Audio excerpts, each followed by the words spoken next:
Congratulations. Thank you so much. And ma'am कैसा था आपका जर्नी विद उन्नति का? यहाँ पे आपने क्या चेंजेस देखा इंस्टीट्यूट में?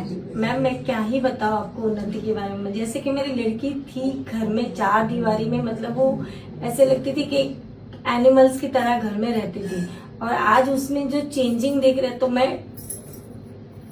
आप एकदम स्पीचलेस हो। No problem ma'am. And New Vora Aviation के बारे में आप क्या बोलना चाहते हो?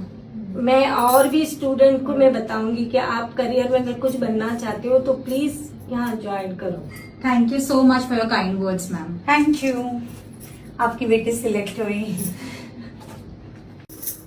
મેમ તમને કેવી લાગે ઉન્નતિનું અહીંયાનું આખું જર્ની? મેમ મને તો મારી છોકરીનામાં એટલી ચેન્જીસ આવી ગઈ ને તો હું એકદમ ખુશ છું. મારા ફેમિલીમાં બધા પ્રાઉડ કરે કે મારા ઉન્નતિ અહીંયા આ એકેડેમીમાં આવીને એકદમ ચેન્જ થઈ ગઈ. એનું સ્ટાઇલ લાઈફ સ્ટાઇલ ચેન્જ થઈ ગઈ. તો હું બહુ આભારી છું તમારા બધા ટીમની, ખાસ કરીને નમ્રતા મેમ. Thank you ma'am. ને ન્યુ વોરાના બારામાં કઈ બોલશો? બે લાઈન. મેમ હું હવે જર મને કોઈ પૂછશે કે તમારી છોકરીમાં આટલું રીડેવલપમેન્ટ ક્યાંથી આવ્યું તો હું 101 હું તમારી એકેડેમીનું પૂરું નામ હું આગળ કરીશ અને હું એમને બતાવીશ કે મારી છોકરી અહીંયાથી જ આટલી ક્લેવર થઈને આટલી આગળ બળી. Thank you so much for your kind words ma'am. Thank you ma'am.